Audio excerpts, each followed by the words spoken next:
Oke, Bapak Ibu. Nah, pastinya Bapak Ibu penasaran ya siapa pembicara pertamanya. Nah, pembicara pertama kami seperti biasa nih Bapak Ibu. Nah, product trainer kami di TNS Asia Pasifik, pastinya Bapak Ibu udah sangat familiar sekali dengan beliau. Tapi kalaupun yang belum ya, yuk saya perkenalkan nih. Nanti untuk produk knowledge akan dibawakan oleh Bapak Walid Adriansyah. Ini kalau Bapak Ibu lihat uh, detailnya panjang sekali ya Bapak Ibu ya. Dan juga pastinya juga pengalamannya banyak sekali. Beliau adalah lulusan apoteker Universitas Pancasila Jakarta. Sudah banyak berkarya pastinya di bidang apoteker dan juga pernah menjadi trainer-trainer menjadi trainer juga nih Bapak Ibu. Seperti beliau salah satu trainer muda TOT Badan Nasional Sertifikasi Profesi atau BNSP Jakarta. Dan sekarang ini beliau berprofesi sebagai trainer supervisor of TN Syariah Indonesia. Nah, bagi Bapak Ibu yang mau kepoin tentang Bapak Walid Adriansyah, bisa langsung stalking Instagramnya @walidadriansyah. Dan juga kalau misalnya ada yang mau konsultasi, mau nanya-nanya, bisa nih langsung aja ke WhatsApp-nya di 0811 997 563. Oke, Bapak Ibu. Nah, kita sekarang mau sapa dulu ya Bapak Walidnya. Halo Bapak Walid. Halo Mbak Indah, Assalamualaikum. Waalaikumsalam warahmatullahi wabarakatuh. Gimana kabarnya, Pak? Alhamdulillah luar biasa Mbak Indah. Mbak Indah apa kabar Oke. nih? Kayaknya kelihatannya semangat sekali hari ini ya. Oh iya dong, harus semangat seperti katanya Pak Walid. Harus semangat pagi walaupun udah siang. Betul sekali Mbak Indah, luar biasa ya Iya. hari ini. Oke, udah siap Pak Walid buat sharing-sharing buat Tians Family kita kali ini? Sangat siap sekali Mbak Indah, berbagi Oke. bersama keluarga TS Family dimanapun berada. Suara saya sudah terdengar jelas Mbak Indah? Jelas kok Pak. Jelas ya, terima Ini kasih pasti Mbak semua orang Indah. udah tahu nih, ini pasti suara Pak Walid. Oke Pak Walid, langsung aja kali ya, karena semuanya udah pada gak sabar nih. Jadi langsung aja nih, Bapak Walid Adriansyah, the floor is yours. Terima kasih Mbak Indah. Assalamualaikum warahmatullahi wabarakatuh. Selamat sore, tapi semangat pagi buat sahabat Tiens Family dimanapun berada. Tadi sudah dibuka ya oleh MC yang sangat luar biasa, yaitu Mbak Indah Isbar. Terima kasih Mbak Indah. Nah, tadi sudah diperkenalkan juga tentang saya, namun saya juga secara pribadi ingin memperkenalkan diri lagi. Perkenalkan, nama saya Walid Adriansyah di Tien Syariah sebagai Product Trainer. Mungkin Bapak dan Ibu sudah tidak asing lagi mendengar suara khas saya dan juga mendengar nama saya. Tidak apa-apa ya, jangan bosan ya. Selagi saya masih di Tien Syariah Family, Bapak dan Ibu akan bertemu dengan saya.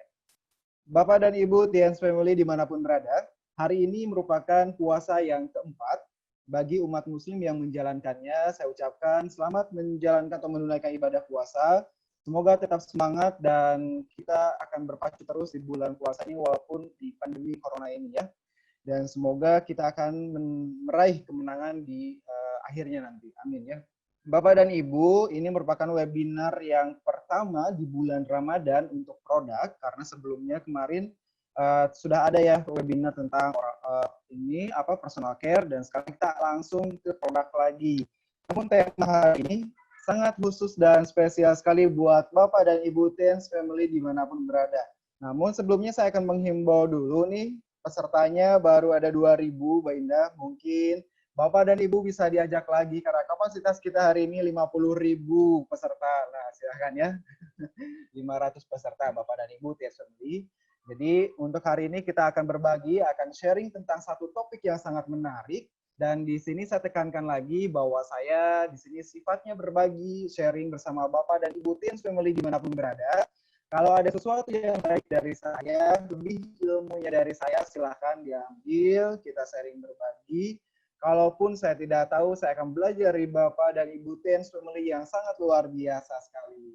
Baik Bapak dan Ibu, sebelum dimulai, alangkah baiknya kita berdoa mungkin 30 detik saja. Semoga kita hari ini yang mendengarkan webinar hari ini dan keluarga kita dimanapun berada, semoga semuanya dalam keadaan sehat walafiat, yang sakit disembuhkan, yang tidak semangat diberi semangat lagi ya. Baik, berdoa dimulai Bapak dan Ibu Tiens Family.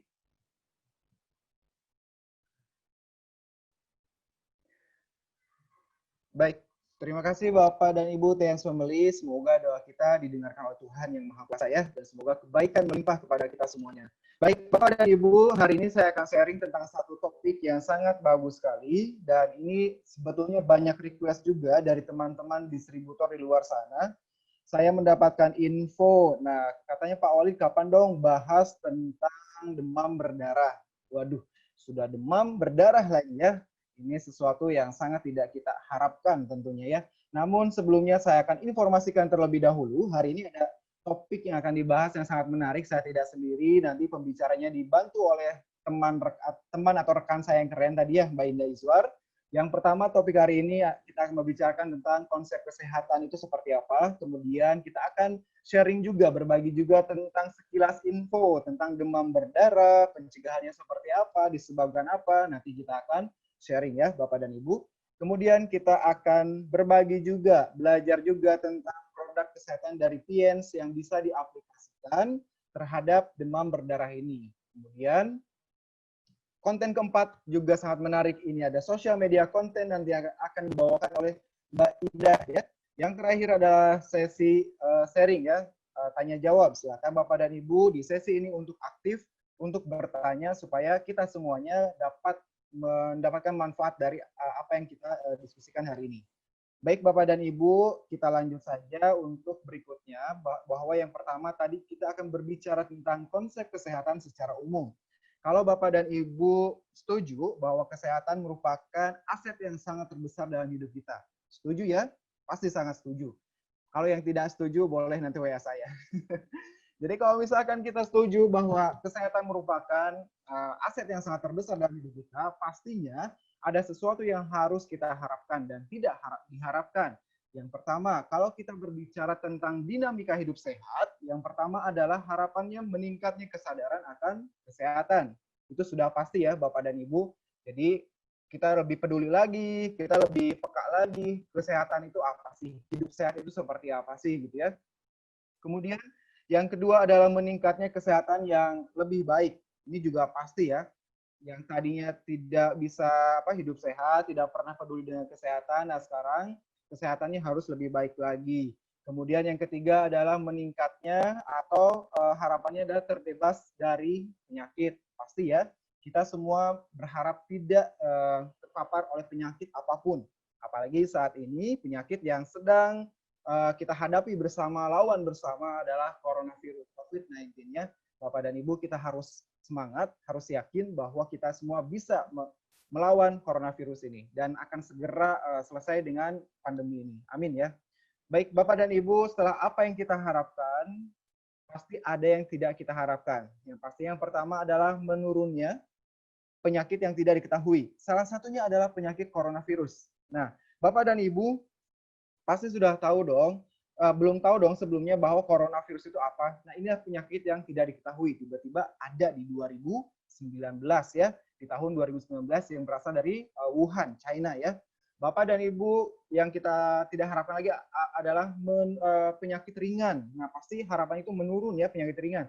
Penyakit ringan ini bukan berarti penyakit yang dianggapnya sepele dan tidak berefek atau berakibat fatal terhadap tubuh kita. Misalkan batuk, pilek, bersin-bersin, kemudian alergi misalkan gatal-gatal ya seperti itu. Nah, itu dianggap penyakit ringan namun berefek atau berdampak yang kurang bagus juga buat kesehatan. Dan ini merupakan salah satu kayak tadi misalkan batuk, pilek, nah itu merupakan salah satu gejala dari terjangkitnya coronavirus ya.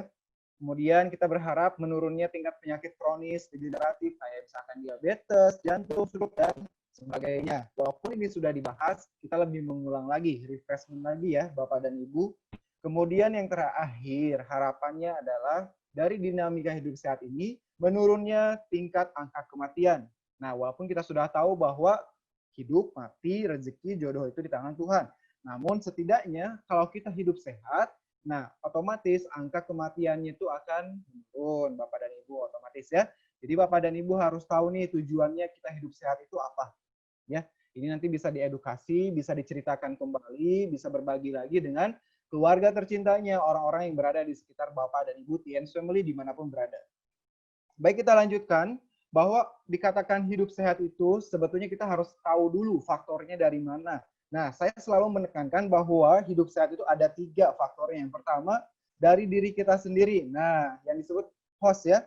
Mulai dari usia kita itu juga berpengaruh. Ya pastinya Bapak dan Ibu ya, antara imunitas daya tahan tubuh anak kecil, balita, dewasa, lansia itu berbeda. Kemudian ada faktor riwayat penyakit dari keluarga juga itu kita harus tahu karena mempengaruhi untuk kesehatan kita. Kemudian faktor lainnya yang mendukung untuk kesehatan kita. Faktor yang kedua adalah faktor lingkungan. Nah, faktor lingkungan ini juga sangat berpengaruh pada keadaan kesehatan kita. Misalkan mulai dari temperatur, kelembapan di udara, dan sejenisnya ya, radiasi, polusi, kebisingan, itu sangat berpengaruh ke kadar kesehatan kita. Itu faktor dari lingkungan atau faktor yang kedua. Faktor yang ketiga adalah faktor agent. Nah, inilah sesuatu yang saat ini kita perangi Bapak dan Ibu, Tiens Family, yaitu yang pertama biologik. Nah, biologik ini ada bakteri, ada virus. Zat asingnya itu adalah bakteri dan virus. Mereka itu dari luar mencoba untuk masuk ke dalam tubuh kita. Nah, bagaimana caranya supaya tidak masuk ke dalam tubuh kita? Nah, nanti kita akan bahas di slide berikutnya. Kemudian bahan chemical. Nah, bahan-bahan kimia ya. Misalkan alkohol, kemudian ada bahan kimia dari rokok, contohnya nikotin. Nah, itu sangat berbahaya buat sistem pernapasan dan paru-paru, Bapak dan Ibu. Kalau yang sampai saat ini masih ada yang perokok berat, tolong diperhatikan lagi kesehatan paru-parunya, kesehatan yang lainnya juga, bahwa merokok itu membunuh ya pada dasarnya.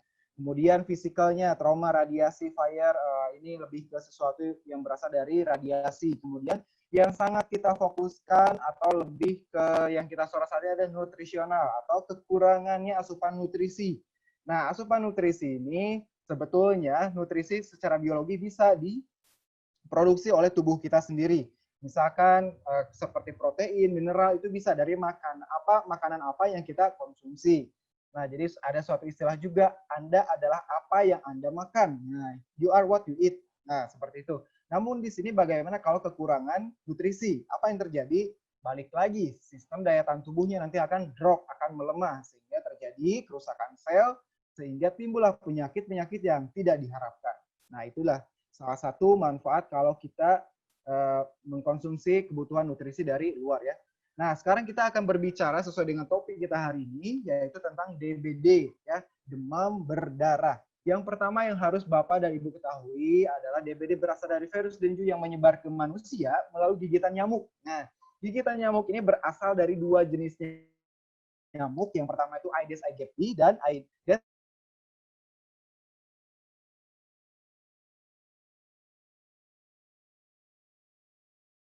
menyebabkan DBD, namun juga bisa menyebabkan Zika, chikungunya, dan virus lainnya. Nah, ini sempat ramai juga dulu ada virus Zika di Indonesia juga menyebar ya waktu itu ya. Kemudian faktor lainnya yang harus atau poin-poin pentingnya yang harus Bapak Ibu ketahui yaitu demam berdarah pada umumnya terjadi di lebih dari 100 negara di dunia. Nah, jadi bukan hanya di Indonesia ya, kalau saat ini banyak kasus DBD dan ternyata di dunia lain bukan di dunia lain ya, di negara lain pun yang terdapat di dunia itu banyak sekali yang terkena kasus DBD. Kemudian 40% dari populasi dunia, sekitar 3 miliar orang, tinggal di daerah dengan risiko demam berdarah. Nah, pastinya salah satunya adalah di Indonesia. Salah satunya di Indonesia. Kemudian setiap tahun hingga 400 juta orang terinfeksi DBD. Sekitar 100 juta orang sakit karena infeksi dan 22.000 meninggal karena demam berdarah. Ini saya ambil datanya update dari CDC ya. Kemudian yang terakhir, demam berdarah disebabkan oleh salah satu dari 4 virus terkait. Jadi virus dengue-nya itu ada 4 ya, 1, 2, 3, 4. Dan salah satu virusnya yang menyebabkan demam berdarah. Ya. Baik Bapak dan Ibu, kita lanjutkan. Kalau nanti suaranya agak kurang jelas mungkin itu terkait dengan sinyal di tempat saya juga ya Bapak dan Ibu, mohon dimaklumi. Untuk selanjutnya yaitu gejala umum yang harus kita ketahui tentang demam berdarah. Nah, biasanya gejala umum ini timbul 4-7 hari sejak digigit sama nyamuk ya, nyamuk yang tadi itu, yang 2, Aedes sama satunya lagi Abdoticus ya. Jadi ada 2 jenis nyamuk yang menyebabkan virus dengue sehingga terjadinya demam berdarah. Kemudian dapat berlangsung selama 10 hari. Kemudian gejala apa yang harus kita ketahui? Terjadinya demam tinggi mencapai 40 derajat Celcius. Nah, Bapak dan Ibu, apalagi untuk saat ini, kalau misalkan derajat suhunya itu lebih dari 38, itu segera melapor ke fasilitas kesehatan terdekat ya, karena terkait dengan dikaitkan dengan coronavirus saat ini ya. Kemudian terasa nyeri di bagian kepala dan juga nyeri di bagian sendi, otot, dan tulang. Ini merupakan gejala umum juga, dan nyeri pada bagian belakang mata. Nah, ini beberapa gejala umum yang harus Bapak Ibu ketahui tentang demam berdarah. Kemudian tingkat nafsu makan juga menurun. Yang tadinya mungkin porsinya satu hari bisa 3 piring, nah sekarang mungkin 1 piring pun sudah tidak selera ya.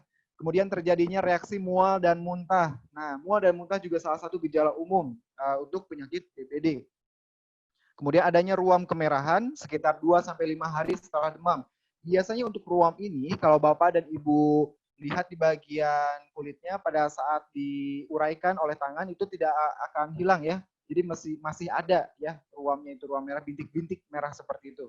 Kemudian adanya kerusakan pada pembuluh darah dan getah bening. Yang terakhir, pendarahan dari hidung, gusi, atau di bawah kulit. Ini kalau sudah parah ya.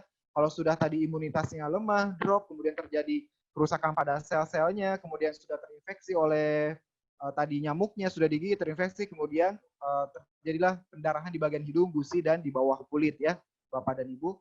Kemudian yang harus kita ketahui penyebabnya. Nah, tadi secara umum gejalanya apa, demam berdarah itu apa, sekarang penyebabnya itu dari apa sih?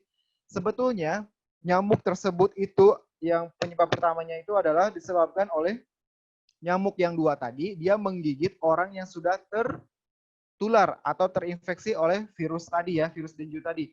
Kemudian dia menggigit orang yang terinfeksi dan nyamuk tersebut melanjutkan menggigit ke orang yang selanjutnya atau ke keluarga yang lainnya lagi, sehingga terinfeksilah orang-orang yang tadi digigit oleh nyamuk tersebut. Jadi nyamuk tersebut berfungsinya sebagai carrier atau pembawa ya. Jadi pada saat ini pun sama kalau dikaitkan dengan coronavirus.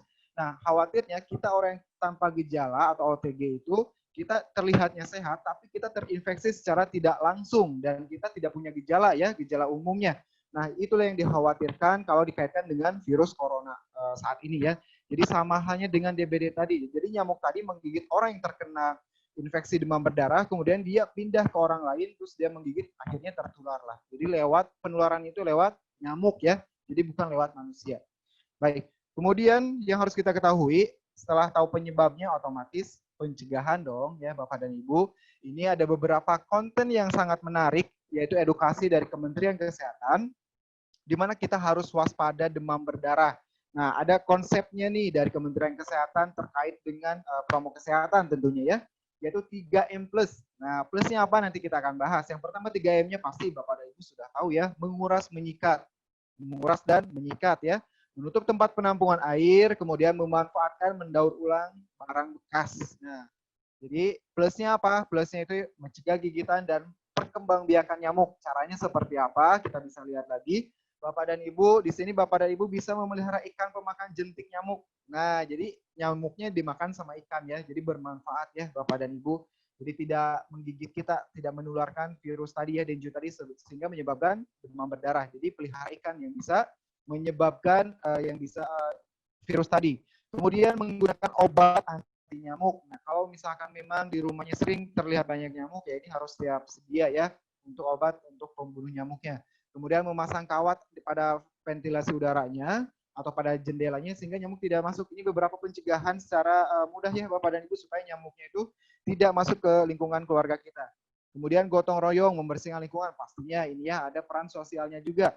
Mulai membersihkan selokan di depan rumah, kemudian kebersihan di sekitar lingkungan itu juga harus dijaga karena salah satu pencegahan terhadap virus dengue yang disebabkan oleh nyamuk Aedes aegypti tadi ya. Kemudian periksa tempat-tempat penampungan air. Nah, biasanya kalau misalkan di bak itu, kalau saya dulu sering memberikan sejenis pembunuh kuman atau jentik-jentik yang namanya abate ya. Jadi itu abate juga boleh ditaburkan di bak-bak mandi supaya tidak timbulnya nyamuk yang berasal dari jentik-jentik tadi. Nah, ini beberapa pencegahan yang harus Bapak dan Ibu ketahui untuk pencegahan penyebaran tadi virus dengue yang menyebabkan DBD ya, demam berdarah. Kemudian juga ada nih meletakkan pakaian bekas ke dalam wadah tertutup supaya kalau tertutup tidak ada nyamuk yang hinggap kemudian dia menyebarkan ke orang lain. Itu salah satu tujuannya. Ya, yang kemudian ada pemberian larvasida. Nah, ini yang tadi saya maksud ya, ada pemberian abate atau sejenisnya yang bisa membunuh nyamuk jentik-jentik pada penampungan air tersebut.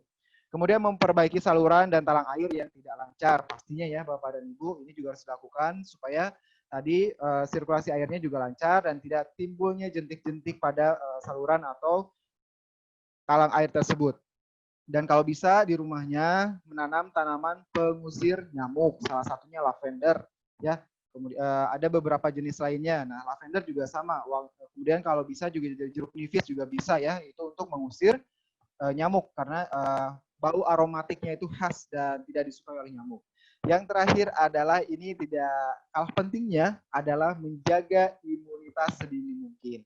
Daya tahan tubuh kita yang pada dasarnya daya tahan tubuh kita itu sudah ada sistemnya ya, terbangun dari sel, jaringan, organ tubuh, sehingga secara biologis, secara alami itu langsung melindungi diri kita. Namun kalau misalkan asupan dari nutrisi kita itu kurang secara alami, maka radikal bebas, virus, bakteri tadi akan dengan mudahnya masuk ke dalam tubuh kita, dan salah satunya tadi gigitan dari nyamuk tadi akan menyebabkan demam berdarah atau penyakit-penyakit lainnya. Maka dari itu, ini tidak kalah pentingnya yaitu menjaga daya tahan tubuh kita atau imun kita supaya tetap stabil ya Bapak dan Ibu. Baik, untuk selanjutnya yaitu kita akan sharing lagi tentang konsep kesehatan TIENS. Saya tidak bosan-bosannya mengingatkan bahwa TIENS juga mempunyai konsep kesehatan yang sangat bagus, yaitu ada 4 ya. Konsep yang pertama itu pembersih, di mana langkah pertama untuk menjaga kesehatan adalah membersihkan tubuh dari toksin atau racun atau radikal bebas dari sisa metabolisme. Nah, proses pembersihan ini terjadi di saluran pencernaan, pembuluh darah, kemudian paru-paru, ginjal, hati, dan kulit agar tubuh tetap berfungsi dengan baik. Itu yang fase pertama atau langkah pertama ya. Kemudian setelah pembersih, langkah yang kedua adalah penyeimbang. Di mana setelah membersihkan dan membuang toksin, langkah berikutnya pastinya menggunakan nutrisi untuk mengatur fungsi-fungsi organ tubuh agar tetap seimbang. Itu konsep yang kedua. Setelah konsep yang kedua, kita akan ke konsep yang ketiga, Bapak dan Ibu, yaitu ke penguat. Penguat ini membersihkan dari toksin atau racun tadi, radikal bebas, dan menyeimbangkan fungsi-fungsi organ tubuh. Langkah selanjutnya melengkapi atau menguatkan organ-organ tubuh dengan menutrisi. Nah, jika racun sudah dibuang dari tubuh, penyerapan nutrisi akan berjalan dengan baik. Inilah di fase penguat. Di mana yang terakhir, yang di tengah Bapak dan Ibu bisa lihat yang simbol warna ungu itu, gambarnya ungu, simbolnya itu pencegahan. Ini merupakan adalah faktor atau sentral dari 3 konsep ini. Jadi, sesuai dengan satu istilah yang sangat bagus sekali dalam kesehatan, mencegah itu lebih baik daripada mengobati. Nah, sekarang kita akan lanjut ke pencegahan dari TIENS sendiri. Yang pertama pastinya Bapak dan Ibu konsumsi air mineral, khususnya apalagi yang sedang berpuasa itu harus tercukupi supaya tidak terdehidrasi ya. Minimal seharinya 8 gelas ya di bulan Ramadan ini. 1 gelas setelah bangun sahur, kemudian 1 gelas lagi setelah pas sahur, 1 gelas saat berbuka puasa, kemudian 1 gelas setelah sholat maghrib, kemudian 1 gelas setelah makan, kemudian 1 gelas lagi setelah sholat isya. Nah, 1 gelas lagi setelah tarawih, yang terakhir sebelum tidur. Jadi totalnya ada 8 gelas ya. Jadi kalau misalkan lebih dari 8 gelas boleh nggak? Boleh, kenapa enggak ya? Jadi inilah yang direkomendasikan supaya tidak terjadi dehidrasi. Namun ada tips sehatnya lagi nih dari TIENS, yaitu Spirulina honey smoothies.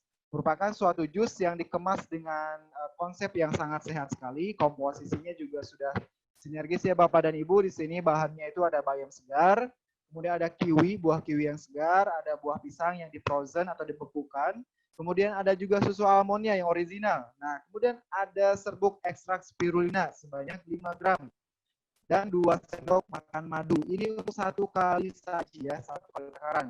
Untuk videonya itu, untuk cara pembuatannya ada di video. Bapak dan Ibu bisa lihat sebentar. Halo TIENS Family, pada bosen ya di rumah? Pasti pada rebahan semua. Ayo dong semangat, saya punya resep sehat loh, tapi tetap enak. Namanya Spirulina honey smoothies. Caranya gampang banget. Pertama-tama, siapkan bahan-bahannya terlebih dahulu. Bayam kurang lebih 1 genggam, kiwi 1 buah, pisang beku 1 buah, susu almond original 100 ml,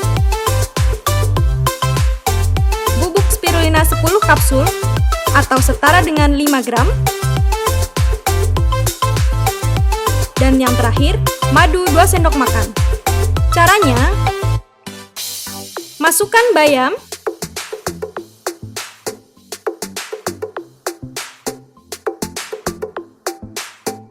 kiwi,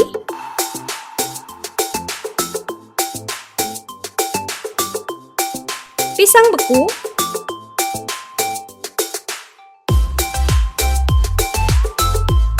susu almond,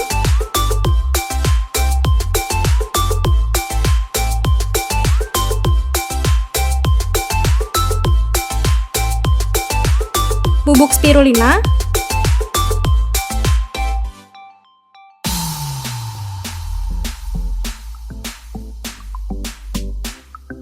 dan madu 2 sendok.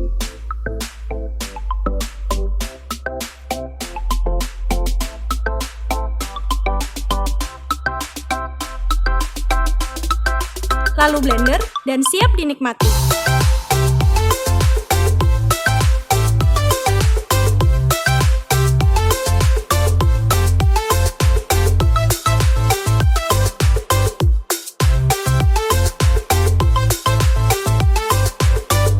Dijamin sehat dan enak loh. Selamat mencoba. Baik, Bapak dan Ibu, tadi sudah diputarkan videonya untuk pembuatan smoothie spirulina ya. Ini boleh digunakan pada saat berbuka puasa. Nah, karena komposisinya sangat bagus sekali, menutrisi yang kaya akan proteinnya juga, kemudian juga vitamin C-nya dari buah kiwi, potasiumnya dari buah pisangnya. Nah, itu boleh dibuat nanti di rumah ya. Untuk videonya nanti kami akan bantu share juga di medsos juga, Bapak dan Ibu. Jadi kami mohon maaf kalau tadi suaranya kurang jelas ya.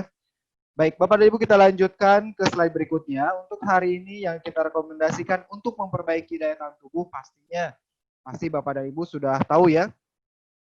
Sudah tahu bahwa dari kemarin kita sudah berbincang banyak tentang spirulina dengan Vitaline. Ada apa sih di spirulina, ada apa sih di Vitaline.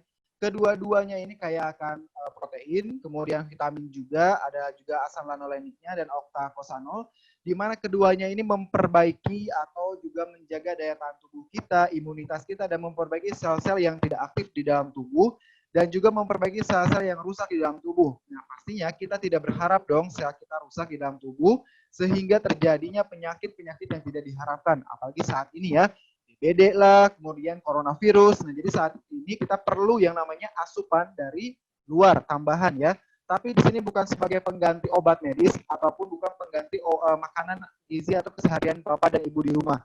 Tetap makanan dan minuman yang sehat dikonsumsi, dan ini merupakan suplemen kesehatan tambahan buat Bapak dan Ibu di rumah. Supaya apa? Supaya tadi kita bisa menjaga sel di dalam tubuh kita supaya sehat, supaya optimal, supaya tidak terjadi kerusakan di dalam sel yang menimbulkan penyakit yang tidak diharapkan.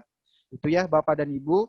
Baik, untuk slide selanjutnya ini ada informasi untuk menjaga kesehatan selama bulan Ramadan. Pastinya Bapak dan Ibu sudah tidak asing lagi dengan kata 4 sehat 5 sempurna.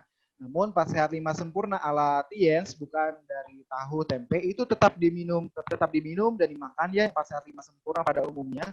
Namun ini ada 4 sehatnya itu dari spirulina, Vitaline, Rinus, Zinc, dan 5 sempurnanya dilengkapi dengan kalsium series dan glukosamin. Tentunya di sini spirulina cukup dikonsumsi 2 kali sehari, setiap minum 2 kapsul pada saat sahur dan berbuka puasa. Vitaline cukup dikonsumsi 2 kali juga, 1 kapsul diminum setelah sahur dan buka puasa ya. Pada saat makan sahur, maaf. Kemudian ada Rinus juga, dikonsumsinya cukup sehari 2 kali sehari, setiap kali minum 1 kapsul, diminumnya setelah makan sahur dan berbuka puasa. Dan juga ada zinc di sini membantu untuk menjaga kebutuhan akan daya tahan tubuh, diminum cukup sehari sekali 2 kapsul. Semua yang ada dosis di sini ada dosis untuk anjuran pakai untuk dewasa. Untuk anak atau misalkan yang lansia itu menyesuaikan. Kemudian dilengkapi dengan kalsium series-nya, ada 4 produk dan juga ada glukosamin.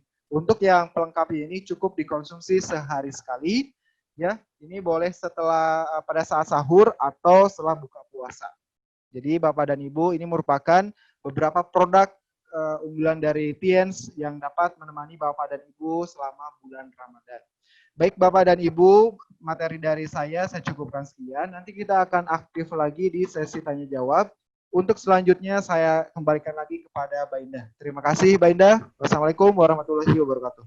Waalaikumsalam warahmatullahi wabarakatuh. Terima kasih Pak Walid udah sharing tentang kita tentang pencegahan demam berdarah, dengue fever, dan juga tentang produk-produk yang direkomendasikan ya, dan bagaimana cara menjaga kesehatan. Oke, nah semoga ini bisa dipraktekin ya Bapak Ibu ya di rumah. Yang penting jaga kesehatan dan jaga pola hidup bersih.